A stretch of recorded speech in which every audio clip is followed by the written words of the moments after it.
أعوذ بالله من الشيطان الرجيم. بسم الله الرحمن الرحيم.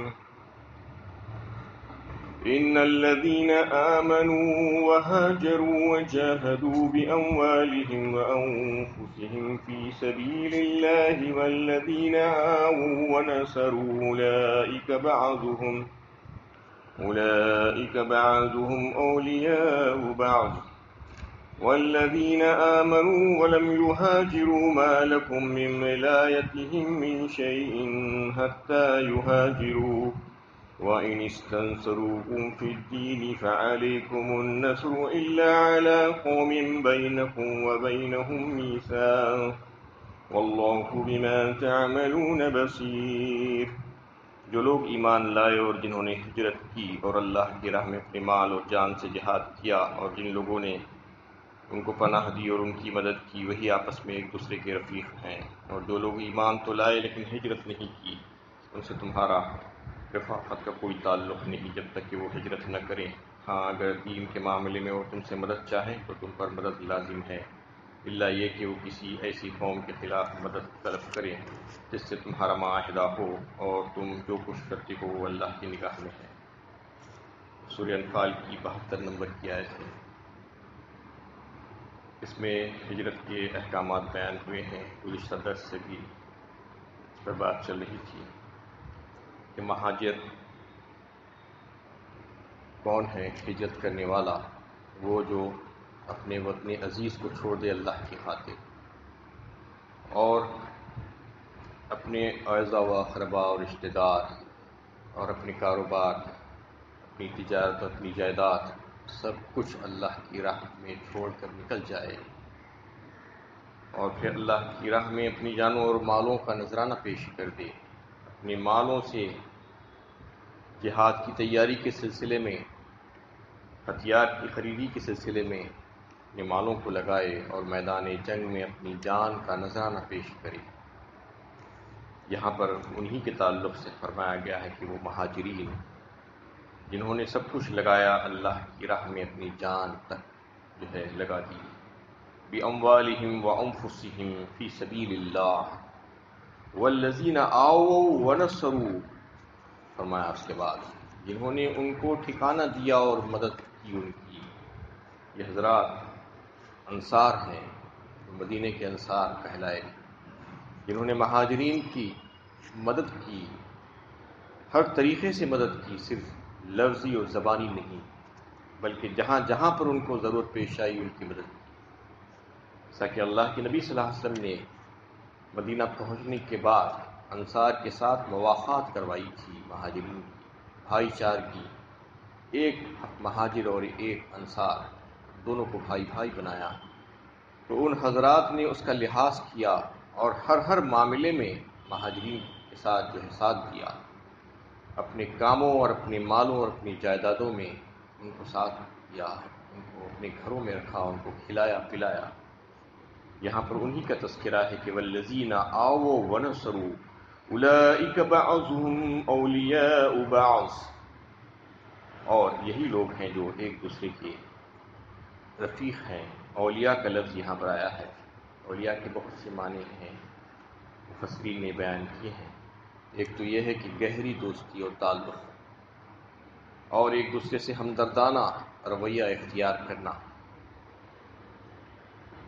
اور ولی اور ولایت جو ہے یہاں پر مراد حضرت عبداللہ ابن عباس نے جس لفظ لیا ہے وہ یہ کہ وارث. ولی سے مراد وارث، ولایت سے مراد وراثت کہا ہے حضرت عبداللہ ابن عباس اور حضرت قتادہ رضی اللہ تعالیٰ. یہاں پر اللہ تعالیٰ اس سے مراد لیتے ہیں کہ وارث کو. تو یعنی مطلب یہ ہے کہ مہاجر انصار کے وارث ہیں اور انصار مہاجر کے وارث ہوں گے، یہ مراد ہے یہاں. والذین آمنوا ولم يهاجروا ما لكم من ولایتهم من شیء حتى يهاجروا. اور جو لوگ ایمان تو لائے لیکن ہجرت نہیں کی ان سے تمہارا رفاقت کا کوئی تعلق نہیں ہے جب تک کہ وہ ہجرت نہ کریں. یعنی جو دیگر لوگ ہیں جو ایمان لا چکے ہیں لیکن اس کے باوجود ہجرت فرض عین تھا لیکن کسی وجہ سے وہ ہجرت نہیں کیے، تو پھر تمہارا ان سے تعلق منقطع ہے وراثت کے تعلق سے اگر دیکھا جائے لحاظ سے۔ ہاں، ایک مسلمان ہونے کے ناطے اگر وہ تم سے مدد چاہیں تو تمہیں جو ہے ان کی مدد کرنا لازم ہے، لیکن جو وراثت کا تعلق ہے وہ تعلق ان کے ساتھ قائم نہیں ہوگا جب تک کہ وہ ہجرت نہ کر لیں اللہ کی راہ میں۔ وَإِنِ اسْتَنصَرُوكُمْ فِي الدِّينِ فَعَلَيْكُمُ النَّصْرُ إِلَّا عَلَىٰ قَوْمٍ بَيْنَكُمْ وَبَيْنَهُمْ مِيثَاقٌ۔ ہاں، اگر دین کے معاملے میں وہ تم سے مدد چاہیں تو تم پر مدد لازم ہے، الا یہ کہ وہ کسی ایسی قوم کے خلاف مدد طلب کریں جس سے تمہارا معاہدہ ہو۔ مطلب یہ ہے کہ وہ غیر مہاجر جنہوں نے ہجرت نہیں کی ہے، ان کا رشتہ وراثت کا تمہارے ساتھ نہیں ہوگا، لیکن جب کبھی وہ تم سے مدد چاہیں کسی بھی معاملے میں تو تمہیں چاہیے کہ تم ان کی مدد کریں، سوائے اس کے کہ اگر وہ کسی ایسی قوم کے خلاف مقابلے میں تم سے مدد چاہے جس قوم سے تمہارا معاہدہ جنگ نہ کرنے کا ہو، یعنی کوئی ایسی قوم ہو جس سے تم نے پہلے سے یہ معاہدہ کر لیا ہو کہ ان سے جنگ نہیں کریں گے، تو ان کے خلاف ان کے مقابلے میں اگر وہ غیر مہاجر مسلمان تم سے مدد طلب کریں تو تم ان کی مدد نہیں کرنا۔ اس سلسلے میں یہ بتا دیا گیا، اور یہ واقعات ایسے پیش آئے تھے۔ صلح حدیبیہ میں اس کی شرائط میں سے ایک شرط یہ بھی تھی کہ مکے سے اگر کوئی مسلمان مدینے کی طرف آ جائے گا تو آپ صلی اللہ علیہ وسلم اس کو مکے والوں کو واپس لوٹا دیں گے۔ اور جس وقت صلح حدیبیہ ہو رہی تھی اسی وقت حضرت ابو جندل رضی اللہ تعالیٰ عنہ جو مکے والوں کی قید میں تھے اور انہوں نے ان کے اوپر بڑی ظلم و زیادتی کر کے رکھی تھی، تکلیفیں پہنچا رہے تھے، کسی طریقے سے باہر آ کر نبی صلی اللہ علیہ وسلم کی خدمت میں حاضر ہو گئے اور آ کر فریاد کی کہ مجھے آپ کی امداد کی ضرورت ہے، طالب امداد ہوئے۔ آپ صلی اللہ علیہ وسلم جبکہ یہ معاہدہ کر چکے تھے کہ مکے سے کوئی بھی آئے گا تو اس کو واپس لوٹا دیا جائے گا، آپ نے عذر کر دیا، کہ اندازہ کر سکتے ہیں کہ آپ صلی اللہ علیہ وسلم کے سامنے ایک بے بس مسلمان آ کر فریاد کر رہا ہے رو رو کر، تو آپ کے دل کو کتنی تکلیف پہنچی ہوگی۔ لیکن اس کے باوجود اصول اپنی جگہ ہے، جو معاہدہ طے پایا گیا تھا کہ کوئی بھی اگر آئے گا تو اس کو واپس کر دیا جائے گا، اس معاہدے کے تحت آپ نے عذر پیش کیا، اور یہ بات آپ اچھی طریقے سے جانتے تھے، یہ ظلم و زیادتی کا ماحول بہت تھوڑے دن رہنے والا ہے، بہت یعنی قریب ہی مکہ فتح ہو جائے گا اور یہ ساری ظلم و زیادتیوں کا جو سلسلہ چل رہا ہے وہ ختم ہو جانے والا ہے۔ اس لیے آپ صلی اللہ علیہ وسلم نے ان کو منع کر دیا اور ان کی اس وقت مدد نہیں فرمائی۔ یہی اسلام کی خوبی ہے اور طر امتیاز ہے۔ اگر آپ دیکھیں تو دشمن کے مقابلے میں بھی ان کے بھی حقوق کی حفاظت کرنا سکھاتا ہے اسلام، کہ اگر معاہدہ طے پا جائے تو پھر وہ معاہدے کے مطابق ہی عمل کرنا ہوگا، چاہے وہ اس وقت وقتی طور پر ہمارا نقصان ہی کیوں نہ ہو رہا ہو۔ اسی وجہ سے اسلام کو فتوحات ہوئی، دنیا میں ترقی کیا، اور پھر آخرت میں بھی کامیابی اسی کی ہونے والی ہے۔ یہی خوبیاں ہیں اسلام کی جو یہاں پر جو ہے دکھلایا گیا ہے اور بتایا گیا ہے کہ کس طریقے سے تمہارا رویہ مسلمانوں کے ساتھ اور مہاجرین اور غیر مہاجرین کے ساتھ ہونا چاہیے۔ واللہ بما تعملون بصیر، اور تم جو کچھ کرتی ہو اللہ کی نگاہ میں ہو۔ تم یہ مت سمجھو کہ اللہ تعالیٰ غافل ہے، تم کو نہیں دیکھ رہے ہیں، بلکہ جو احکامات تم کو دیے گئے ہیں اس پر تم اچھے طور پر عمل کر رہے ہو یا نہیں کر رہے ہو، اللہ تعالیٰ اس سے بخوبی واقف ہے۔ والذین کفروا بعضهم اولیاء بعض الا تفعلوه تکن فتنة فی الارض وفساد کبیر۔ اور جن لوگوں نے کفر کیا وہ آپس میں ایک دوسرے کے رفیق ہیں، اگر تم ایسا نہ کرو گے تو زمین میں فتنہ اور زبردست فساد برپا ہوگا۔ یعنی کفار سب مل کر ملت واحدہ ہے، ان کے خیالات اور نظریات کتنے ہی مختلف کیوں نہ ہو، جہاں تک کفر یعنی انکار حق کا تعلق ہے وہ سب اس پر متفق ہیں، اسلام کے خلاف اپنی متحدہ قوت کو لگا کر اس کا مظاہرہ کرنا چاہتے ہیں۔ ان حالات میں اگر مسلمانوں نے ان ہدایات پر عمل نہیں کیا جو انہیں باہمی نصرت، آپس میں اتحاد اور اسلامی ریاست کے باہر کی مظلوم مسلمانوں کی مدد کے لیے کی جا رہی ہے تو زبردست فتنہ و فساد کی صورت پیدا ہو جائے گی. یعنی جو بھی احکامات یہاں پر اس آیت میں اور اس سے پچھلی آیت میں دیے گئے ہیں، ایک تو یہ بتایا گیا ہے کہ مہاجر اور انصار ایک دوسرے کے ولی ہیں اور ایک دوسرے کی امداد اور نصرت ان کے اوپر فرض ہے، وہ ایک دوسرے کے وارث ہیں. اور دوسرا حکم یہ دیا گیا مہاجرین اور غیر مہاجرین، جو مہاجر مسلمان ہیں اور غیر مہاجر مسلمان ہیں وہ ایک دوسرے کا وارث نہیں ہے. اللہ تعالیٰ نے یہ حکم فرما دیا. ہاں، اس کے علاوہ بحیثیت مسلمان وہ اگر مسلمانوں سے مہاجر مسلمانوں سے کوئی مدد چاہتا ہے تو پھر اس کی مدد اور اعانت اور اس کی نصرت کرنی ضروری ہے، الا یہ کہ وہ اس قوم کے مقابلے میں مدد نہ مانگے جس سے مسلمانوں کا پہلے سے جنگ نہ کرنے کا معاہدہ ہو چکا ہو. اور تیسری حکم اس آیت میں دیا گیا ہے کہ کفار ایک دوسرے کے ولی ہیں اور دوست ہیں. تو یہ تینوں حکموں پر عمل کرنا ضروری ہے، اور اگر نہیں کیا جائے گا تو فرما دیا گیا کہ الا تفعلوه تکن فتنۃ فی الارض وفساد کبیر، بہت بڑا فتنہ اور فساد کھڑا ہو جائے گا اگر یہ حکم پر عمل نہیں کیا گیا. جیسا کہ وراثت کے تعلق سے اصل بنیادی قانون تو یہی ہے کہ رشتہ داری کی بنیادوں پر معیار پر میراث تقسیم ہوگی. رشتہ داری کی معیار پر جو ہے میراث تقسیم ہوگی، لیکن اس سے زیادہ ایک اہم رشتہ ہے جو اس سے زیادہ مقدم ہے اور قابل ترجیح ہے، اس کو فوقیت حاصل ہے، وہ یہ ہے کہ دینی اور مذہبی رشتہ. جیسا کہ اس سے پہلے بھی آپ کے سامنے گزشتہ درس میں یہ بات آ رہی تھی کہ وراثت کی تقسیم کے سلسلے میں نسبی رشتہ تو دیکھا جائے گا، لیکن اس سے پہلے دینی رشتے کو دیکھا جائے گا کہ وہ مسلمان ہے یا کافر ہے. ایک مسلمان کافر کا وارث نہیں بن سکتا اور ایک کافر ایک مسلمان کا وارث نہیں بن سکتا، چاہے اس کا رشتہ باپ بیٹے کا یا بھائی بھائی کا کیوں نہ ہو. یعنی نسبی رشتے پر فوقیت کس کو ہے؟ دینی رشتے کو ہے.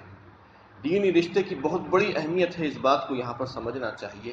جو لوگ صرف حسب نسب کی بات لے کر چلتے ہیں اور یہ سمجھتے ہیں کہ یہ چل جائے گا تو دنیا میں بھی نہیں چلتا، آخرت میں کہاں سے چلے گا؟ فلا انصاب بینہم یومئذ ولا یتساءلون، فرمایا گیا وہاں پر تمہاری حسب نسب کو نہیں پوچھا جائے گا. یہاں پر بھی دیکھیے آپ، حسب نسب کتنا ہی قریب کا کیوں نہ ہو، باپ بیٹا، باپ کی جو ہے میراث بیٹے کو ملتی ہے، ملنی چاہیے، لیکن کس صورت میں؟ جبکہ وہ مسلمان ہو، مومن ہو. اور اگر مومن نہیں ہے، کافر ہے، تو پھر باپ کی میراث بیٹے کو نہیں ملنے والی ہے. اس طریقے سے دیگر رشتہ داروں کا معاملہ بھی ہے کہ سب سے پہلے مقدم جو رشتہ ہے وہ دینی رشتہ ہے، مذہبی رشتہ ہے. وہ مضبوط ہوگا تو پھر سب چیزیں مضبوط ہوں گی، دیگر نسبی رشتے بھی مضبوط ہوں گے.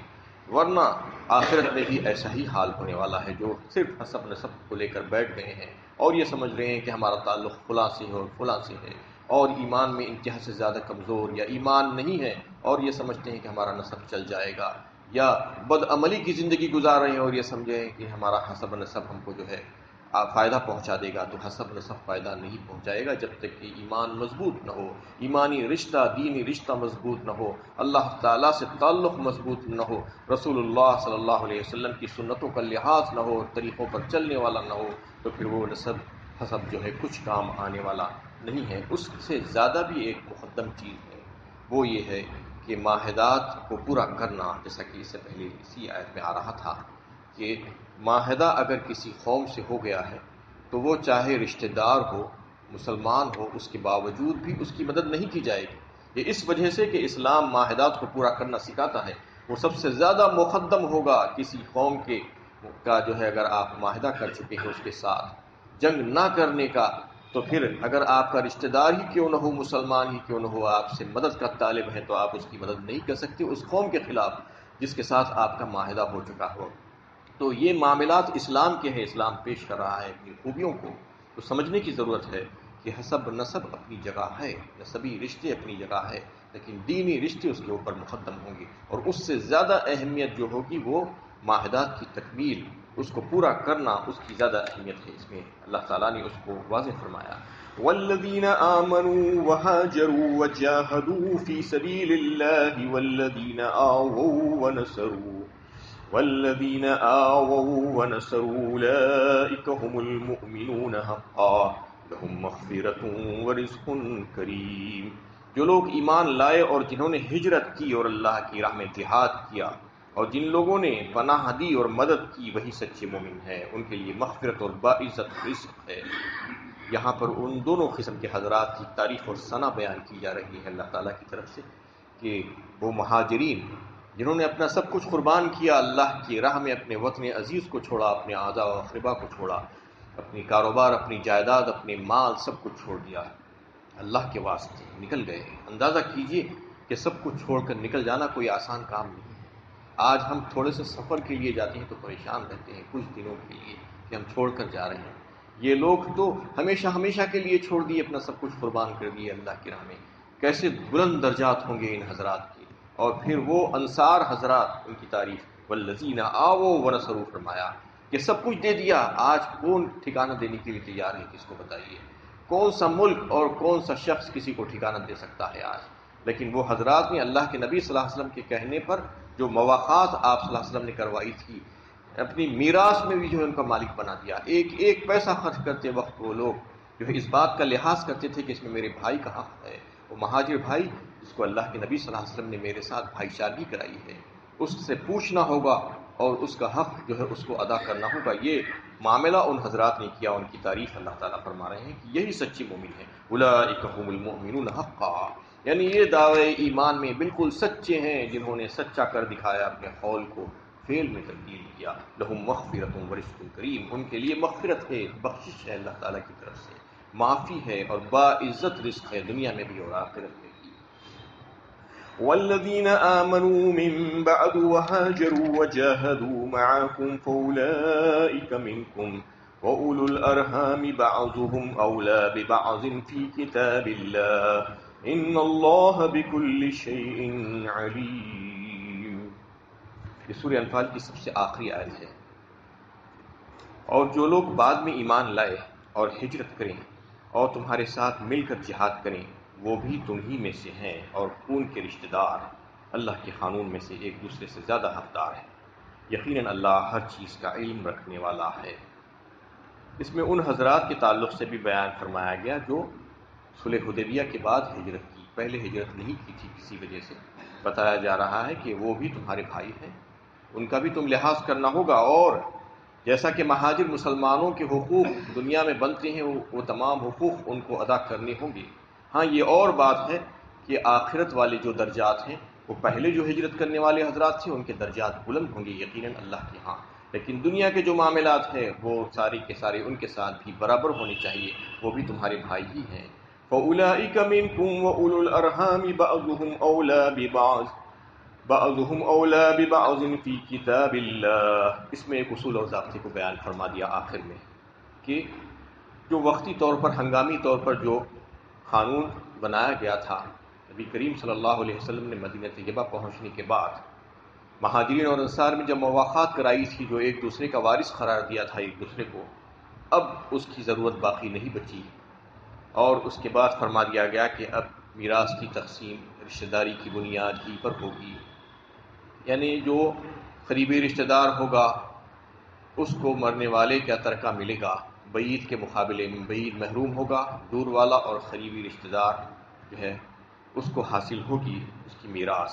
یہ قانون قیامت تک چلے گا، کیونکہ وہ وقتی قانون تھا، ایک ہنگامی قانون تھا جس کو اللہ تعالیٰ نے جو ہے وقتی طور پر ان حضرات کی مدد کے لیے نازل فرمایا تھا۔ اب اس کی ضرورت جب باقی نہیں بچی تو اس کے بعد فرما دیا گیا کہ رحم کے جو رشتے ہیں اس کا لحاظ کیا جائے گا۔ اولو الارحام، رحم کسے کہتے ہیں؟ بچہ دانی جسے کہتے ہیں، یوٹرس، جس میں بچہ بنتا ہے، اس کی نشو و نما ہوتی ہے ماں کے پیٹ میں، تو اس کے مطابق وہ رشتوں کا جو ہے لحاظ کرا جائے گا اور انہی کے مطابق میراث کی تقسیم ہوگی۔ اب میراث کی تقسیم غیر رحمی رشتوں سے نہیں ہوگی، یعنی رحم کے جو رشتے، جو قریب ترین رشتے ہوتے ہیں، وہ رشتوں کی بنیاد ہی کو جو ہے بنیاد بنایا گیا ہے میراث کی تقسیم کے سلسلے میں۔ رحم کا معاملہ جو ہے وہ صلہ رحمی بھی اسی سے تعلق رکھتا ہے۔ صلہ رحمی کی کتنی جو ہے باتیں آئی ہیں اس کے تعلق سے، اس کی تائید میں قرآن میں اور احادیث میں بے شمار احادیث آئی ہیں کہ رشتوں کو جوڑے رکھنا، رحم کے جو رشتے ہیں اس کو جوڑے رکھنے کی بہت بڑی اہمیت ہے۔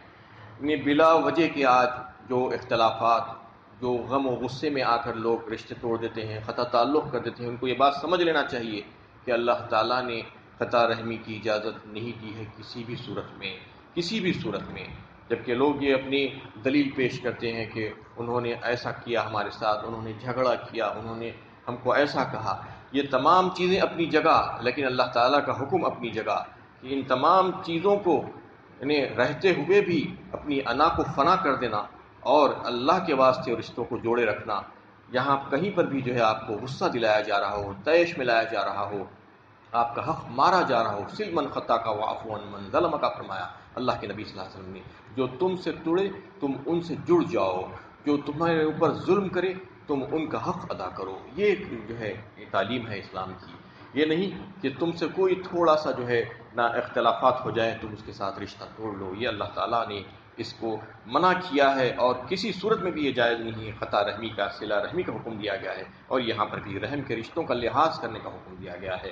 اور میراث کے سلسلے میں انہی رشتوں کو جو ہے معیار بنایا جائے گا. آج بہت سے ایسے معاملات ہو رہتے ہیں میراث کے سلسلے میں کہ من مانی لوگ کرتے ہیں کہ رحمی رشتوں کو جو ہے محروم کر دیا جاتا ہے، قریبی رشتوں کو محروم کر کے دیگر لوگوں کو دے دیا جاتا ہے اور جس کے ہاتھ میں جو آتا ہے وہ مار لیتا ہے. ایسا نہیں، بلکہ اللہ تعالیٰ کا قانون سورہ نساء میں اللہ تعالیٰ نے تفصیل کے ساتھ بیان فرمایا اور پھر اس کی تشریحات اللہ کے نبی صلی اللہ علیہ وسلم نے فرمائی کہ میراث کا قانون کس کو کتنا ملے گا وہ انہی کے مطابق ہونا چاہیے. اس سے ہٹ کر اگر کریں گے تو پھر سمجھ لینا چاہیے کہ اللہ تعالیٰ کی حدود کو پھلانگ رہے ہیں اور اللہ تعالیٰ کی حدود کو پھلانگنے والا جو ہے کبھی کامیاب نہیں ہو سکتا اور اللہ تعالیٰ کی رحمت اس کو حاصل نہیں ہو سکتی. تو ان تمام باتوں میں جو ہے اللہ تعالیٰ نے جو احکامات دیے ہیں اس پر ہمیں چاہیے کہ ہم عمل کرنے والے بن جائیں. اور اگر عمل نہیں کریں گے تو جیسا کہ پچھلی آیت میں یہ بات آئی ہے کہ فتنہ و فساد برپا ہو جائے گا. جو حکم اللہ تعالیٰ دیے ہیں وہ حکمت سے پر ہے. اور اس آخری آیت میں بھی جو ہے رحمی رشتوں کا لحاظ کرنا اور اسی کے مطابق میراث کی تقسیم کرنے کے لیے کہا گیا ہے جو کتاب اللہ میں اللہ تعالیٰ نے لکھ دیا ہے. ان اللہ بکل شیء علیم، یقیناً اللہ ہر چیز کا علم رکھنے والا ہے. جس وقت جیسی ضرورت تھی ویسا حکم نازل کیا گیا، اس کے بعد وہ حکم کو منسوخ کر دیا گیا اور باضابطہ اب یہ قانون بنا دیا گیا کہ نسبی رشتوں کی بنیاد ہی پر جو ہے تقسیم ہوگی. لیکن اس سے پہلے دینی اور مذہبی رشتے کو دیکھا جائے گا کہ وہ مسلمان ہے یا نہیں ہے. اگر مسلمان نہیں ہے تو پھر اس کا لحاظ نہیں کیا جائے گا. مسلمان کی میراث کافر کو نہیں ملے گی، کافر کی میراث مسلمان کو نہیں ملے گی. اللہ تعالیٰ سے دعا ہے کہ اللہ تعالیٰ ہمیں صحیح علم و عمل کی توفیق عطا فرمائے.